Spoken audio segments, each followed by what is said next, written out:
데일리 브리핑. 네, 오늘은 노동법 전문 주찬호 변호사 연결합니다. 안녕하십니까? 네, 안녕하세요. 네, 오늘은 두 가지의 노동법 소식에 대해서 좀 알아보도록 하겠는데요. 일단 지난 3월 13일에 항소법원이 프로포지션 22, 이 발의안 22번이 합헌이다라고 판결을 내렸습니다. 이에 따라서 차량 공유 및 배달 앱 회사인 우버나 리프트 혹은 도대쉬의 운전자들은 합법적인 독립 계약자로 일을 할 수 있게 되었다라는 소식인데 이에 대한 좀 자세한 설명을 부탁드릴게요. 네, 저희가 일상에서 접하는 이 우버나 음식 배달하는 도어대시 운전을 하는 운전기사들이 이제는 합법적인 독립계약자로 판결이 나왔습니다. 많은 한인들을 포함해서 이 사이드 잡이나 엑스트라 인컴을 벌기 위해서 운전하는 사람들이 상당히 많아졌고요. 네. 더 이상 흔하던 옐로우 캡이나 다른 택시 서비스는 사실 우버나 리프트에 밀려서 예전보다 사용자들이 확실히 줄어들었습니다. 그렇습니다. 독립계약자와 직원이라는 분류를 잘못해서 노동법 소송과 손해배상에 휘말리는 일이 지금도 빈번하게 일어나고 있습니다. 하지만 이번 판례를 통해서 적어도 운전하시는 분들은 자유롭게 독립계약자로 일할 수 있게 되었습니다. 여기서 중요한 점은 실제로 일하는 운전자들이 무엇을 원했느냐가 관건이었습니다. 직원이 되기를 원했는지 독립계약자가 되기를 원했는지라고 봤을 때 운전자들은 독립계약자가 되기를 많이 원했습니다. 많이 들어보셨겠지만 AB5라는 법이 발효되면서 근로자를 직원이 아닌 독립계약자로 대우하는 것을 아주 어렵게 불가능하게 만든 이 캘리포니아 AB5 법. 그 후에 독립계약자들과 프리랜서들을 대표하는 단체들은 대법원에 많은 반대 주장과 페티션을 청원을 했습니다. 네. 따라서 2020년 이 캘리포니아 유권자들은 우버와 리프트와 같은 앱을 기반으로 한 운송 택시 서비스를 AB5에서 면제해달라라는 프로포지션 22, 발의안 22를 투표를 했습니다. 투표를 해서 당연히 패스가 되고 승인이 됐습니다마는 그 즉시 2022년에 캘리포니아 주 판사는 이 프로포지션 22가 이 주의 근로자 산재보상, Workers' Compensation 법을 위반했다고 판결을 하면서 프로포지션 22를 아예 기각을 시켰었습니다. 하지만 그 후로 이제 여러 단체가 프로포지션 22는 합법이다. 그리고 항소를 하는 중에 있었습니다. 그 와중에 이번 판결이 운전자들을 위한 독립계약자로서 판결이 내려졌습니다. 네. 그 보통은 그 직원이 되면 더 많은 혜택을 받게 돼서 좋다 이렇게 많이 생각을 하는데 굳이 우버나 리프트 운전하시는 분들은 독립계약자가 되기를 선호하는 뭐 특별한 이유가 있을까요? 독립계약자를 선호하는 이유를 알려면 사실 저희들이 이 기획 이코노미를 먼저 좀 인지해야 됩니다. 이 기획 이코노미는 임시직이 아주 일반적이고 단기 계약을 위한 독립적인 직원을 고용하는 자유시장 시스템이라고 정의할 수 있겠는데요. 이 디지털 시대와 함께 오늘날의 노동력은 이동성이 높아지고 어디에서나 일할 수 있는 이 자유가 이 기획 이코노미 급증의 주요 원인으로 간주되고 있습니다. 결과적으로 쉽게 말하면 우리는 이제 마음대로 할 수 있는 더 많은 선택권을 가진 세대를 갖게 되었고요. 다시 말해서 이 고용주의 통제, 컨트롤을 받는 일은 될 수 있으면 안 하겠다라는 시대와 제너레이션이 됐습니다. 특히 이 텍 산업이 급성장하면서 이 관련된 프리랜서 일들이 많아지고 그 분야에서는 이 프리랜서라는 타이틀이 매우 당연한 그리고 익숙한 단어가 이미 되었습니다. 추가적으로 한 가지 더 포인트아웃을 한다면 이 고용시장에서 기획 이코노미가 커진 이유는 코비드-19이 또 큰 한몫을 했습니다. 이 팬데믹이 전통적인 노동력을 뒤집어 놓으면서 기획 이코노미는 30% 이상 성장을 했고요.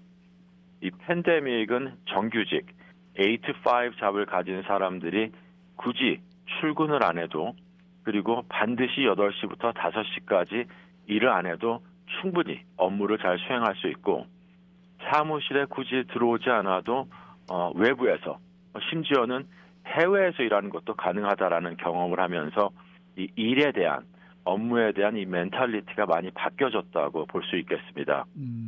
이 독립계약이 제공하는 이 자유와 유연성 절대적으로 매력적입니다. 그래서 정말 실력과 경력을 가진 자들은 더욱 프리랜서와 독립계약자를 선호한다고 봐도 과언이 아니고요. 사실 이 버스가 없는 환경이 최고의 업무 환경이다라는 이 직원의 입장도 사실은 저희들이 좀 이해할 수가 있지 않을까 하는 생각이 됩니다. 이러한 추세가 앱 기반의 이 택시 서비스 운전사들에게도 같은 논리로 독립계약자가 되고 싶어 한다면 보시면 되겠습니다. 이 회사나 고용주에게 통제나 컨트롤을 받기보다는 자기 자신이 right to control, 통제권을 갖는다는 이야기가 되겠고요. 이 통제권은 일하는 시간이라든지 사용하는 툴이라든지 같이 일할 수 있는 노동력 등을 자유롭게 컨트롤할 수 있는 권리라고 볼 수 있겠습니다. 이 택시 드라이버, 앱을 기반으로 한 택시 드라이버에게는 아주 적합한 이 업무 환경과 상황이라고 볼 수 있겠습니다. 그러니까 이러한 그 우버나 리프트의 이런 운전자들은 원래 자기가 어떤 직업을 가지고 있는 사람이 사이드로 하는 분들이 많다 보니까 이런 식으로 지금 정의가 되지 않나 이런 생각이 좀 들기도 하네요. 네, 맞습니다. 본 잡이 있고 그 다음에 이 시간이 남을 때 충분히 운전하는 분들이 있기 때문에 사실 8 to 5에 묶여 있거나 이 통제를 받는 게 사실은 개인적으로 굉장히 웰컴하지 않는 그런 부분이 되겠습니다. 네, 그러니까 고용계약 이 월급쟁이로 들어가서 일하는 것이 훨씬 더 혜택은 뭐가 더 많을 수가 있을 텐데도 불구하고 이것을 더 선호한다라는 이제 그런 말씀이시죠. 네, 맞습니다. 네. 그러면은 이 앱 기반 운전자는 독립계약자이기 때문에 캘리포니아 노동법의 적용을 받지 않게 되는 겁니까? 예, 정답은 yes and no가 되겠습니다. 이 직원이 사실은 엄격하게 따지면 아니기 때문에 노동법이 적용되지 않는 게 사실입니다. 예를 들어서 5시간마다 30분씩 주어져야 되는 식사 시간, 4시간마다 10분씩 주어져야 되는 휴식 시간, 24시간에서 48시간까지 주어져야 되는 유급병가, 2년에 2시간씩 받아야 되는 성희롱 교육 등등의 노동법들은 적용이 되지 않습니다.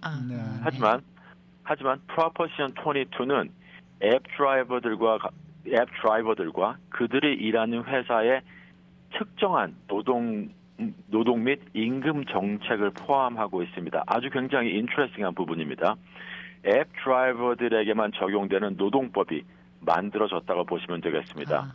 이 적용되는 요구사항을 보면 24시간 동안 12시간만 운전할 수 있도록 제한을 하고 있고요. 한 분기 동안 주당 평균 25시간, 25시간 이상 근무한 운전자의 경우 이 평균 캘리포니아 보험료의 82%를 회사에서 보조금으로 주겠다. 그리고 또 한 가지는 25시간 미만이 되는 15시간부터 25시간의 운전을 하는 운전자들에게는 캘리포니아 평균 보험료의 41%에 되는 의료 보조금을 또 제공을 하겠다. 또 한 가지는 운전을 하다가 부상이 발생을 하게 되면 거기에 관한 의료비와 소득 손실에 대해서 최소 100만 달러까지 회사에서 제공하는 산재보험이 있어야 된다. 그리고 또 한 가지는 부상을 당했을 때 104주 동안 어떠한 자비, 포지션이 보장이 되고 4주 동안 운전자의 평균 주당 소득의 66%에 해당하는 장애수당을 주겠다라는 이러한 문구들이 프로포지션 22에 들어가 있습니다. 느끼셨는지 모르겠지만 이러한 혜택은 독립계약자가 아니고 거의 직원 수준입니다. 네네, 그렇네요. 다시 말해서 이 직원과 독립계약자 사이의 어떤 하이브리드가 탄생을 했다 해도 과언이 아닙니다.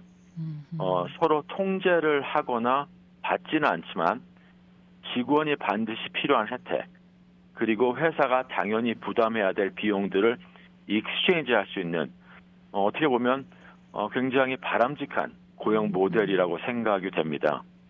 이 현재는 앱 드라이버로 제한이 되어 있지만 이러한 고용 모델이 이 다른 많은 인더스트리에서도 비슷한 노동법으로 지속적으로 생기지 않을까 하는 생각입니다. 지금 말씀하신 그 내용이 지금부터 곧바로 지켜져야 되는 건가요? 아니면은 그냥 법안이 그냥 만들어지기만 해 놓은 건가요? 통과가 다 된 건가요? 네, 지금 현재로서는 통과가 됐고요. 아하, 네. 그리고 이제 이게 실행이 되면서 운전하는 사람들과 그 다음에 앱 컴퍼니들, 그 우버나 리프트의 컴퍼니들은 지금 말씀드린 이러한 요구 사항들을 반드시 만족시켜야 되고요. 네. 그런 걸 봤을 때 사실 직원의 혜택을 거의 뭐 반 이상은 똑같이 주겠다라는 그러한 의도가 보이고요. 다만 일하는 시간이라든지 그다음에 스케줄이라든지 어떻게 일하는지에 관해서는 신경을 쓰지 않겠다라는 그런 독립계약제의 부분이 역시 포함이 되어 있습니다. 그리고 현재는 앱 기반 운전자에게만 해당이 되는 거고요. 맞습니다. 네, 알겠습니다. 네.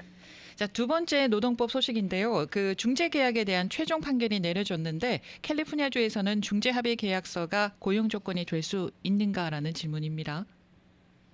네, arbitration agreement, 그 중재 합의서는 다시 한번 고용 조건이 될 수 있게 됐습니다. 지난 수년간의 싸움이 이제 거의 끝이 났고요. 예. 3년간의 도전 끝에 미국 상공회의소는 원래 2020년 1월 1일에 발효될 예정이었던 캘리포니아 AB 51의 집행을 성공적으로 스탑시켰고 성공적으로 항소했습니다. 이 AB 51은 고용 조건으로 강제 중재 계약 사용을 금지하고 위반 시에 고용주에게 민사와 형사 처벌까지 포함한 좀 무서운 법안이었습니다. 이제는 이 법안이 무효가 되었고요. 저희들이 히스토리를 보게 되면 굉장히 롱 스토리가 될 수 있습니다만은 쇼트 스토리로 말씀을 드리면 네. 이번 판결은 캘리포니아 고용주가 직원 고용 또는 채용 조건으로 중재 계약에 서명하도록 다시 한번 요구할 수 있음을 의미하고 있습니다. 사실 현재는 이 중재 계약을 금지하는 법을 임시적으로 집행 중지를 시킨 상태이고요. 네. 마지막 법적 절차는 이 중재 계약 금지법을 영구적으로 없애는 과정이 남아 있습니다. 네. 저희들이 아직 조금 더 이 마무리 작업을 좀 조심스럽게 지켜봐야 할 것 같습니다. 영구적으로 없앨 수가 있나요? 어떤 법안에 대해서? 물론입니다. 네. 지금까지는 금지를 시켰고 어떠한 요구를 할 수 없었는데 이제는 이 금지하는 법을 완전히 없앰으로써 채용 관례나 아니면 고용을 할 때 당연히 이 고용주의 권리로서 이 중재 계약을 요구할 수 있게 되겠습니다. 어떤 법안에 대해서 영원히 안 하게 한다, 못 하게 한다라는 그런 규정이 있는 거 오늘 처음 알았습니다. 이 법과 관련해서만이 아니더라도 어떤 사안에 대해서 그럴 수도 있네요. 네. 자, 오늘 말씀 잘 들었습니다. 네, 감사합니다. 네, 지금까지 노동법 전문 주찬호 변호사와 함께했습니다.